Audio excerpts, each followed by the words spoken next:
चित्र दिया है, सूक्ष्मदर्शी, दूरदर्शी, वो भी परावर्ती और अपवर्ती दिया है। तो आगे तो है सब। ये लो किताब मोबाइल। यानी अब परावर्तन से एक भी टॉपिक नहीं पढ़ के जाना एग्जाम में, ठीक है। परावर्तन पूरा सिलेबस से हटा दिया गया, सिर्फ अपवर्तन तैयार करना, लेकिन मैंने पढ़ा दिया है आपको परावर्तन पूरा। आज का टॉपिक है प्रकाश का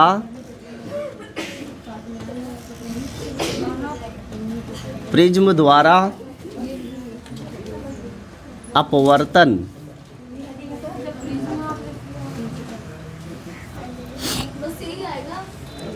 हाँ, ये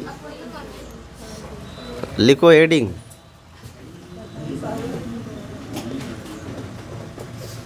refraction of light by prism.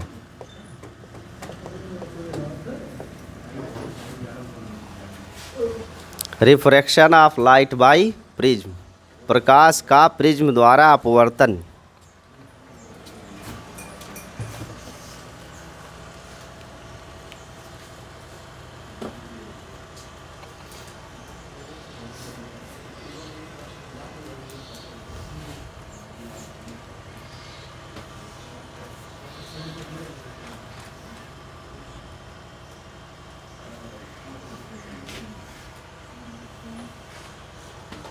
लग गया हेडिंग। अब इस पे देखो, डेफिनेशन तो एग्ज़ाम में आएगा नहीं कि प्रिज्म क्या है, बस आपको हम जो एग्ज़ाम में आएगा वो लिखाएंगे, बाकी सब समझा देते हैं, ठीक है। ध्यान से देखिए, प्रिज्म बनाने के लिए सबसे पहले क्या चाहिए हमको, दो पारदर्शी पृष्ठ चाहिए। कितने पृष्ठ चाहिए? कम से कम 2 पृष्ठ, और वो कैसे हो? ट्रांसपेरेंट यानी पारदर्शी हो। अगर पारदर्शी नहीं होगा तो अपवर्तन के बजाय परावर्तन होने लगेगा, ठीक है। तो 2 पारदर्शी पृष्ठ लेंगे और उन पृष्ठों को कुछ विशेष कोण पर एक दूसरे से जोड़ दिया जाता है ऐसे। तो एक पृष्ठ ये और एक पृष्ठ ये, 2 पृष्ठ हो गया। दोनों पृष्ठों को कुछ कोण पे जोड़ा गया है। जितने कोण पर जोड़ते हैं उसे कहते हैं प्रिज्म का कोण। किसका कोण कहेंगे जी? प्रिज्म का कोण। और यह प्रिज्म प्रकाश की किरणों का क्या करेगा? अपवर्तन। अगर इस पे वाइट लाइट इंसिडेंट होती है, श्वेत किरण, तो एक तरफ से श्वेत किरण इंटर करेगी, दूसरी तरफ से 7 कलर डिवीज़न होके अलग हो जाएगा।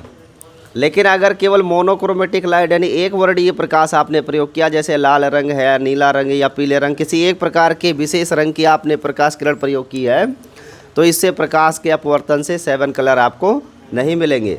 7 रंग तभी मिलेगा जब वो वाइट लाइट होगी, अर्थात सनलाइट होगी। और दूसरी बात, सबसे बेस्ट यानी सबसे अच्छा अपवर्तन तब होगा प्रिज्म के द्वारा जब प्रिज्म के आधार के कोण क्या हो आपस में बराबर, यानी ये दोनों कोण आपस में होने चाहिए बराबर, तो ये प्रिज्म सबसे अच्छा माना जाता है। इसके बाद इस प्रिज्म के जो सरफेस है, ये सतह, इसे कहते हैं अपवर्तक पृष्ठ। कौन सा पृष्ठ बोलेंगे भाई? अपवर्तक पृष्ठ। और ये अपवर्तक पृष्ठ कैसा होगा? पारदर्शी। अब ये बेसिकली किसका बनाते हैं? ज़्यादातर ग्लास का, कांच का ही बनाते हैं। और कांच का अपवर्तनांक कितना होता है? 1.5। लेकिन उसमें भी शर्त है, अगर फ्लेंट कांच है तो 1.52, अगर वो क्राउन कांच है तो 1.62, अलग अलग होता है। इसके बाद मान लो कि इस प्रिज्म पे कोई प्रकाश की किरण आई, और ये कौन सी किरण है? श्वेत किरण है। श्वेत किरण का मतलब सनलाइट। तो प्रकाश की श्वेत किरण जब प्रिज्म पे पड़ेगी तो ये पृष्ठ, पहला पृष्ठ इसका क्या करेगा? अपवर्तन।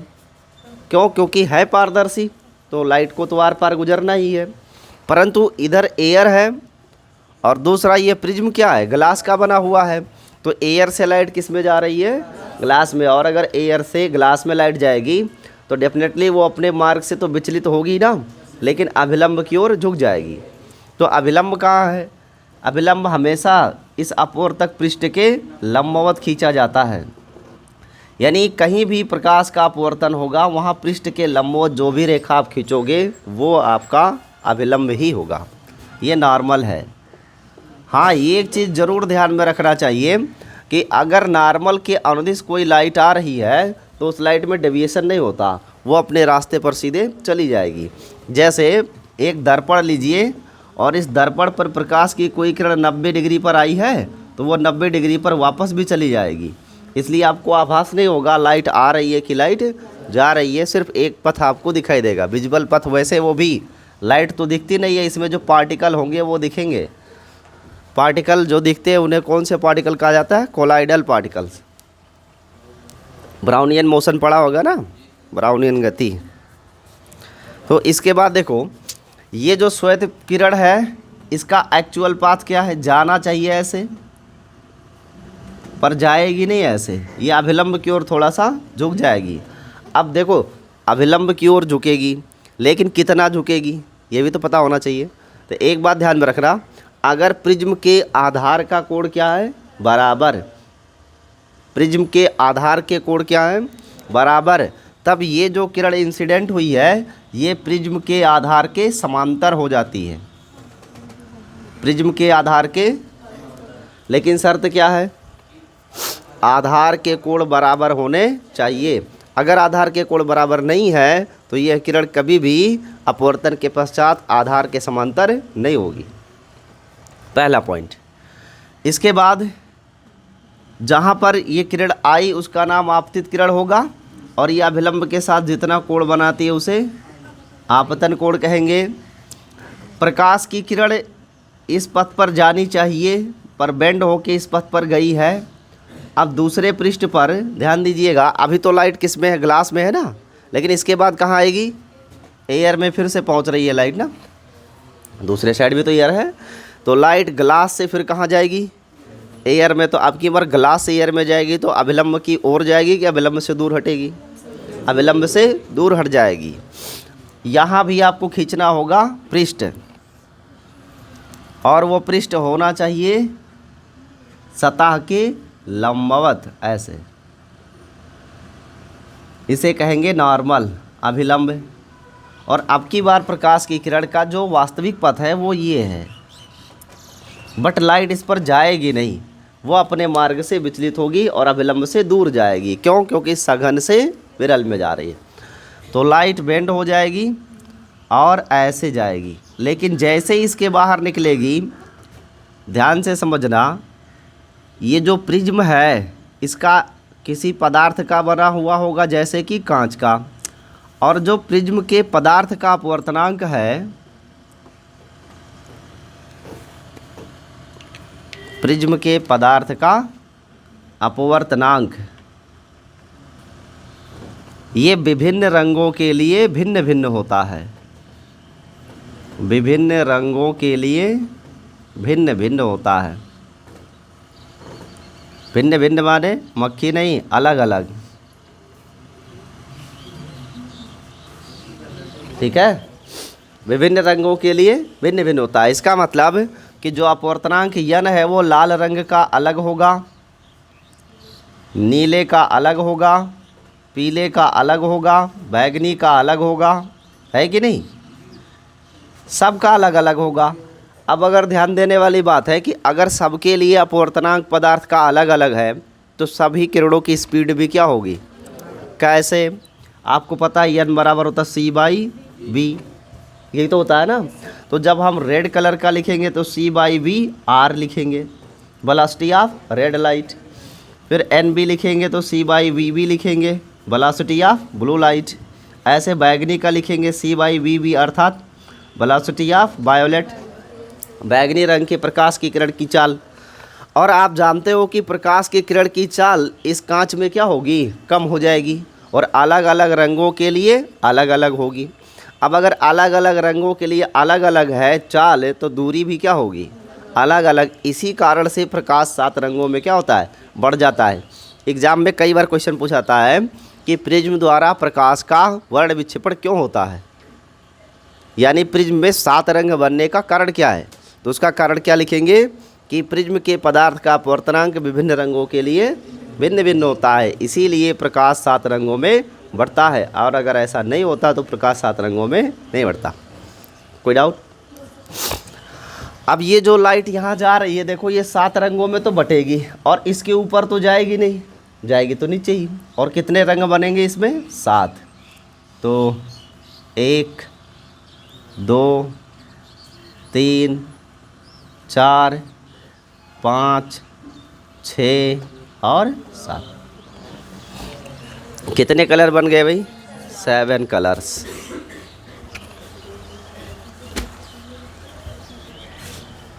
इन 7 रंगों का अपना नाम भी तो है। क्या नाम है? यस, वीब ज्वार लिखते हैं, VIBGYOR। सबसे ऊपर कौन सा कलर होता है और सबसे नीचे वायोलेट होता है। लेकिन आसमान नीले रंग का क्यों दिखता है?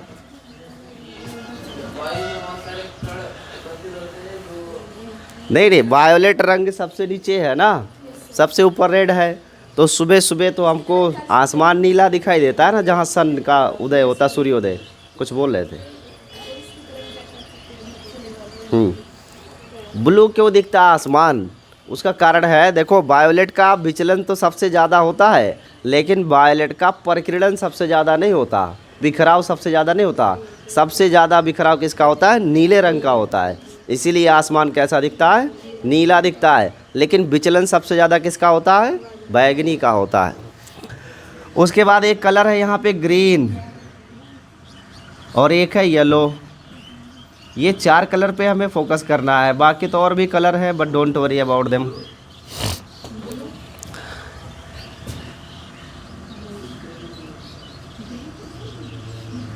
इन्हें क्या कहा जाता है हिंदी में? बैनी आहा। हाँ, ऐसे ही बोलते हैं। ये जो रेड कलर है, येलो, ग्रीन और वायोलेट, इनकी कुछ प्रॉपर्टीज़ है, कुछ इसके विशिष्ट गुण हैं जो एग्ज़ाम में कभी कभी पूछ लिए जाते हैं। जैसे पहला क्वेश्चन यही बनता है कि सबसे कम प्रकीर्णन किस कलर का होता है? रेड का। इसका प्रकीर्णन बहुत कम होता है, और प्रकीर्णन कम होने की वजह से इसका बिखराव बहुत कम होता है, और ना बिखरने की वजह से ये सुबह सूर्योदय के समय सबसे पहले पृथ्वी पर आ जाता है। ठीक है, सुबह सुबह जैसे सूर्योदय होता है ना, सूर्योदय का मतलब क्या होता है? सूर्य क्षितिज के ऊपर आ जाता है। क्षितिज समझते हो? जैसे पृथ्वी है, पृथ्वी की विषुवत रेखा है, इस विषुवत रेखा के जब नीचे होता है सूर्य, तो इसे कहते हैं सूर्यास्त हो गया। और जब विषुवत रेखा के ऊपर होता है तो सूर्योदय हो जाता है। लेकिन अब यहाँ पे ध्यान देने वाली बात है, ये उत्तरायण दक्षिणायन की बात है, कि उत्तर में गया और दक्षिण में गया। जब खिचड़ी का त्यौहार आएगा, मकर संक्रांति, तब गर्मी वाले मौसम में एंट्री मार जाएंगे। इसमें पृथ्वी 24 घंटे क्या करती है? घूमती ही रहती है। इसमें जो सूर्य है, ये पृथ्वी के घूर्णन के कारण कभी पृथ्वी के सामने और कभी इसके छाया भाग में चला जाता है। तो जो भाग पृथ्वी का सूर्य के सामने होता है वहाँ दिन, और जो भाग इसके अपोजिट होता है वहाँ रात होती है। अब दिन होने का मतलब, जैसे अभी मान लो यहाँ दिन है, तो पृथ्वी ऐसे, यहाँ सन है, ये पृथ्वी है। जब घूम के ऐसे आएगी तो जो दूसरे तरफ का वायुमंडल है ना, उसमें लाइट इंटर करती है। तो जब first time white light inter करती है, पहली बार श्वेत प्रकाश की किरण वायुमंडल में प्रवेश करती है, तो उसका प्रकीर्णन होता है। अर्थात वहाँ पर जो रंग होते हैं वो बिखर जाते हैं। 7 रंग बनते हैं और वो बिखर जाते हैं। उसमें से सबसे कम प्रकीर्णन किसका होता है? लाल रंग का। इसीलिए इसका बिखराव कम होता है, और बिखराव कम होने की वजह से सबसे पहले ये पृथ्वी पर आ जाता है। जबकि जो ये ब्लू कलर है, इस ब्लू कलर का प्रकीर्णन क्या होता है? मैक्सिमम होता है, सबसे ज़्यादा होता है। और मैक्सिमम प्रकीर्णन होने की वजह से ये ब्लू कलर आसमान में ही क्या होता है? पूरा बिखर जाता है। इसलिए आसमान हमको नीला दिखाई देता है, पृथ्वी तक नहीं आ पाता। ये सबसे पहले कौन सी कलर पहुंच जाती है? रेड है, क्योंकि इसका प्रकीर्णन कम होता है। इसके बाद क्वेश्चन आता है कि सबसे ज़्यादा फोकस दूरी कौन से कलर की होती है? तो सबसे ज़्यादा फोकस दूरी रेड कलर की होती है, और सबसे कम बैगनी की होती है। इस फोकस दूरी से एक फ़ायदा ये मिलता है, एक तो फोकस दूरी इसकी ज़्यादा होगी लेंस के लिए, और दूसरा इसका प्रकीर्णन सबसे कम होता है। इसलिए खतरे के सिग्नल ज़्यादातर लाल रंग के बनाए जाते हैं। क्यों? क्योंकि जहाँ भी रेड सिग्नल होता है, रेड लाइट जलती है, तो वो जो रेड कलर है ना, वो प्रकाश की किरण इन वायुमंडल में उपस्थित छोटे छोटे धूल धुएं मिट्टी के कणों से टकराकर बिखरता नहीं है, बहुत दूर तक सीधा चला जाता है। इसलिए खतरे के सिग्नल लाल रंग के बनाए जाते हैं जिससे दूर से ही दिखाई दे।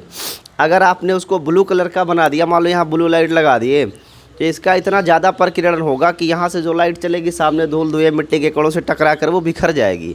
दूरी तय करने के बजाय एरिया तय करने लगेगी, यानी ज़्यादा क्षेत्रफल में बिखर जाएगा, तो डिस्टेंस कम हो जाएगा। जबकि खतरे के सिग्नल डिस्टेंस के लिए बना जाते हैं, इसमें डिस्टेंस ज़्यादा कवर होता। तो फोकल लेंथ भी इसकी ज़्यादा होती है और वायोलेट की फोकल लेंथ बहुत कम होती है।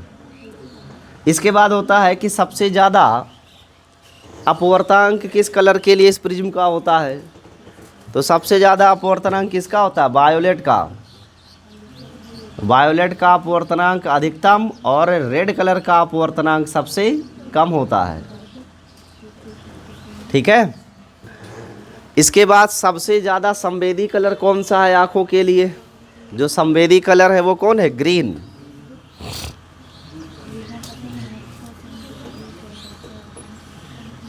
आँखों के लिए सबसे ज़्यादा संवेदी कलर जो है वो ग्रीन है। हाँ, संवेदी ज़्यादा सेंसिटाइज करता है नेत्र को, इसीलिए हरियाली देख के मन प्रसन्न हो जाता है। ठीक है।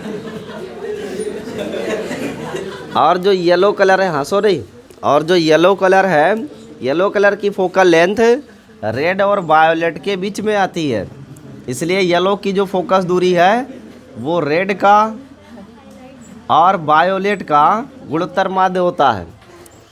जो येलो कलर की फोकल लेंथ होगी वो हमेशा रेड कलर और वायोलेट कलर के फोकल लेंथ का गुणोत्तर माध्य होता है। इसके बाद अगर क्वेश्चन पूछा जाए कि इन सब में से किसकी फ्रीक्वेंसी ज़्यादा है, तो कौन सा लड़का बताएगा? इन सभी में सबसे ज़्यादा फ्रीक्वेंसी कौन से कलर की लाइट की है? रेड की, ब्लू की, कि ग्रीन की? रेड की। सभी का यही विचार है, कुछ लोग इसके अपोजिट भी है। फ्रीक्वेंसी आवृत्ति क्या इसकी अलग अलग होगी कि एक जैसी होगी? देखो, आपको पहले भी बता चुके हैं कि प्रकाश के अपवर्तन की घटना में प्रकाश की तरंगदैर्घ्य बदल जाती है, प्रकाश किरणों की चाल बदल जाती है, लेकिन आवृत्ति में कोई बदलाव नहीं होता है। तो फ्रीक्वेंसी जितना वाइट लाइट की है उतनी ही फ्रीक्वेंसी इन सब की रहेगी, और ऐसा होने की वजह से सबकी जो स्पीड यहाँ पे है वो डिफरेंट हो जाती है, क्योंकि फ्रीक्वेंसी कांस्टेंट है, यानी आवृत्ति क्या होती है? स्थिर। ये आंकड़े स्पष्ट है। अब थोड़ा आगे चलते हैं इसके। इसमें जो बैगनी रंग सबसे नीचे है इसको डैड डैड करके आगे ले चलते हैं, ऐसे यहाँ पर ले जाके मैंने मिलाया। ध्यान देना, ये जो आपतित किरण थी, कौन सी किरण है भाई? ये आपतित, और ये अपवर्तित है। ये आपतित किरण का जो पाथ था और जो इस वायोलेट कलर के लिए पथ है, इन दोनों के काल्पनिक रेखा एक दूसरे को कहीं परिच्छेद करती है। जहाँ प्रतिच्छेद करती है वहाँ कोण भी तो बनाएंगी, और इस कोण को क्या कहते हैं? जो ये कोण बनता है इसे डेल्टा कहते हैं, और इसे कहते हैं विचलन कोण। कौन सा कोण कहते हैं? अंग्रेजी में एंगल ऑफ डेविएशन कहा जाता है। एंगल ऑफ डेविएशन इसे कहते हैं विचलन कोण।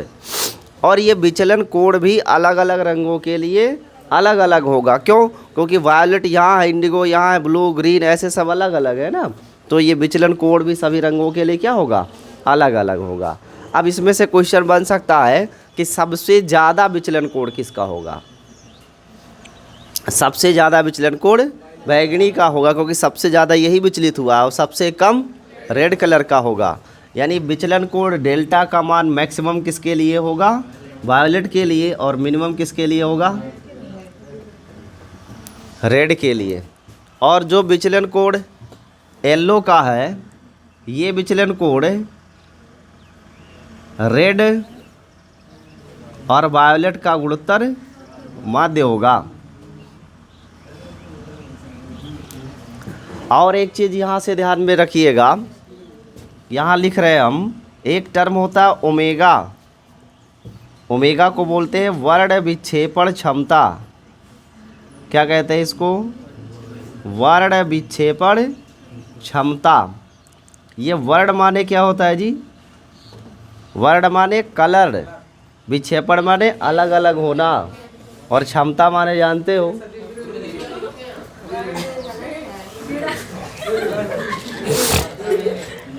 वर्ण विक्षेपण क्षमता।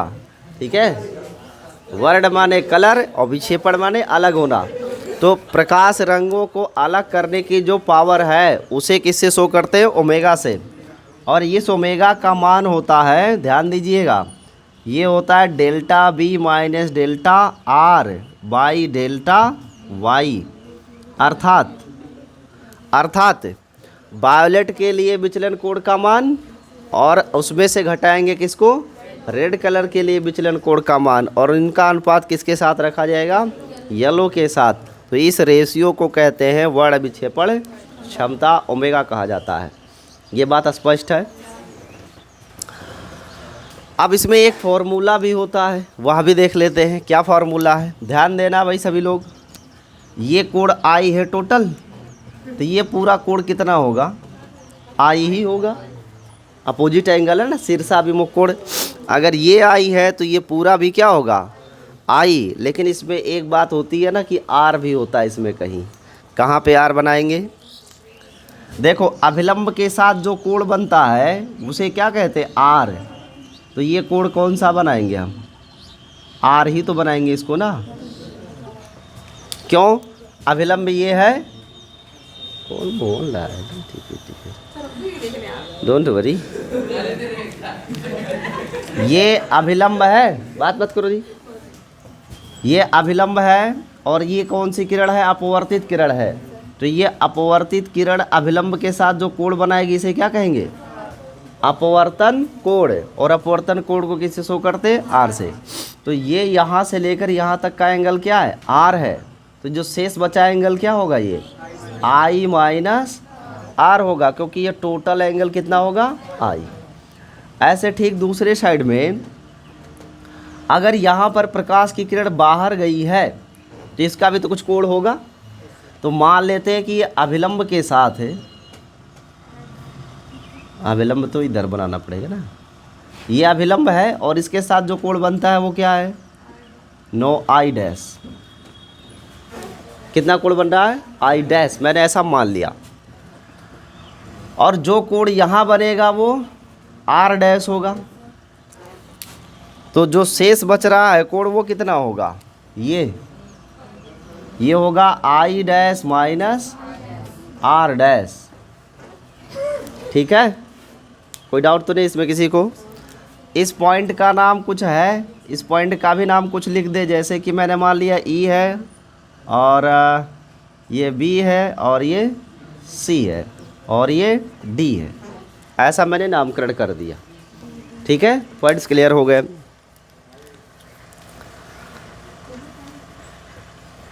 कोई बात नहीं करेगा भाई, ठीक है, ध्यान से समझो। अब इसमें स्नेल का नियम उपयोग करने जा रहे हैं हम। क्या ये वाला एरिया स्क्रीन पे है,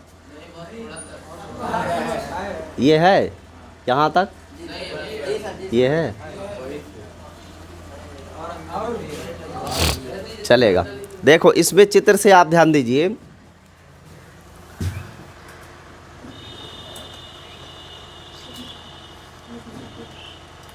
ये जो विचलन कोण डेल्टा है, ध्यान से समझना चित्र से। ये जो विचलन कोण डेल्टा देख रहे हो, ये वास्तव में इस त्रिभुज का बहिष्कोण नहीं नज़र आ रहा है, बी सी डी का। ये बी सी डी एक त्रिभुज है और डेल्टा इसका क्या है, बहिष्कोण है। और बहिष्कोण सुदूर वाले अंतःकोण के योग के, तो सुदूर वाले कौन से हैं, यही दोनों तो हैं। तो हम डेल्टा बराबर क्या लिख सकते हैं, दिस प्लस दिस। यानी विचलन कोण डेल्टा बराबर I minus R and plus I dash minus R dash, या डेल्टा बराबर हो जाएगा I and plus I dash. इन दोनों को इकट्ठा कर ले और माइनस का मान ले लो, यहाँ भी माइनस है, तो हो जाएगा आर प्लस आर। इसमें कोई डाउट तो नहीं ना किसी को, जानकारी स्पष्ट है। इसके बाद देखिए एक त्रिभुज बन रहा है यहाँ पे, कौन सा त्रिभुज है ये? आर, आर डैश और ई एक त्रिभुज है। इन तीनों कोणों का योग कितना होना चाहिए? 180। त्रिभुज के तीनों अंतः कोणों का योग 180 होता है। तो this R plus R dash and plus E बराबर होना चाहिए 180। यानी त्रिभुज कौन सा यूज़ करेंगे? बी सी ई। त्रिभुज बी सी ई में अगर हम लिखना चाहें तो लिख सकते हैं R plus R dash plus E बराबर 100। ठीक है। उसके बाद और एक चीज़ ध्यान से देखिए, अगर हम ये कोड ए और ई की बात करें तो ए और ई को जोड़ने से कितना आएगा? ए और ई को जोड़ने से कितना आएगा? अब ये कितना आएगा ये जानने से पहले स्पष्ट होना चाहिए कि ए और ई दोनों है क्या चीज़। तो ध्यान दो, अगर हम एक यहाँ चतुर्भुज बनाए ना तो ध्यान से बनेगा कैसे? ए बी ई सी। ये देखो ए बी ई सी ए, एक चतुर्भुज बनना है ना। और ये जो चतुर्भुज है ये चक्रीय है। कैसा है? चक्रीय। और चक्रीय चतुर्भुज के सम्मुख कोणों का योग 180 होता है। तो हम यहाँ लिख सकते हैं ए प्लस ई। चतुर्भुज कौन सा? ए बी ई सी में सम्मुख कोणों का योग ए प्लस ई बराबर क्या होना चाहिए? 180। क्या यहाँ तक बात स्पष्ट है? अब देखो ये जो दूसरा समीकरण और तीसरा समीकरण इसके राइट साइड क्या है? बराबर है। और अगर राइट साइड बराबर है तो लेफ्ट साइड भी बराबर होना चाहिए।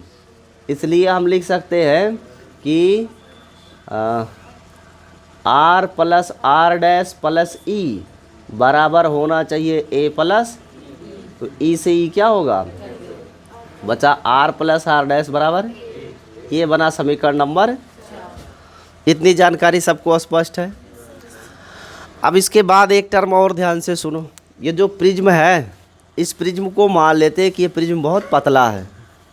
प्रिज्म कैसा है? पतला है, यानी दुबला पतला है। अर्थात ये प्रिज्म का कोण क्या है? छोटा। और अगर प्रिज्म का कोण छोटा होगा, ध्यान से सुनना, प्रिज्म का कोण क्या होगा? छोटा। तब ऐसी परिस्थिति में ये जो आई है वो आई डैश के बराबर होना चाहिए।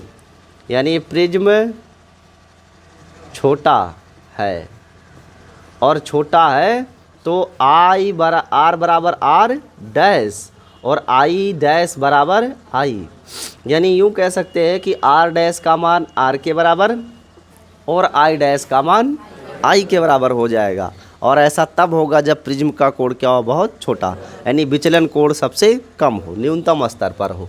तब ऐसी परिस्थिति में इस डेल्टा को लिखा जाता है डेल्टा एम। इस डेल्टा को क्या लिखते हैं? डेल्टा एम लिखते हैं बराबर आई प्लस ये आई डैश भी हटा कर क्या लिख देंगे? आई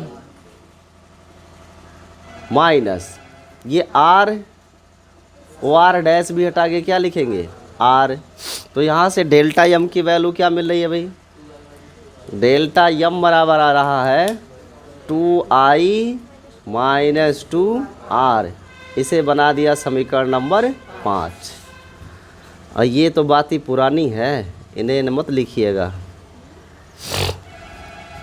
इसके बाद देखो कुछ और आंकड़े लिख रहे हैं। ये तो हमने समीकरण 5 बना दिया। अब जरा इस समीकरण 4 को देखो। इक्वेशन 4 क्या कह रहा है? इक्वेशन 4 कह रहा है आर प्लस आर डैश बराबर, तो फिर तो R and plus R dash हटा करके भी क्या लिखने वाले हैं हम? आर डैश को हटाकर क्या लिखा जाएगा? आर। तो आर प्लस आर बराबर, तो 2r बराबर क्या आया? तो आर बराबर क्या हो जाएगा? ए बाई, इसमें कोई डाउट है किसी को? कॉन्फिडेंस में रहिए, यही आएगा। आर बराबर ए बाई 2। तो ये जो 2r यहाँ दिख रहा है, ध्यान देना, ये 2r जो दिख रहा है ना, 2r की वैल्यू क्या है? ये मान हम समीकरण 5 में रख देता हूँ, कुछ नया हो जाएगा ना। समीकरण 5 से क्या लिख सकते हैं भाई? डेल्टा यम बराबर 2i माइनस 2r, और इस 2r को हटा के क्या लिखेंगे a, तो इस 2r की जगह हो जाएगा a। कोई डाउट? अब वो दूसरे साइड में तो माइनस ये लिखा है ना, पक्षांतर करेंगे तो प्लस हो जाएगा, यानी डेल्टा m प्लस a बराबर 2। तो फिर i बराबर क्या होगा, a plus delta m by 2, यही तो होगा ना, इसमें कोई डाउट तो नहीं है। अब आप बताओ, i और r का मान स्पष्ट हो गया। किसी का नियम आप पढ़े थे अपवर्तनांक के लिए, प्रिज्म के अपवर्तनांक को हम ज्ञात करना चाहते हैं, तो प्रिज्म का अपवर्तनांक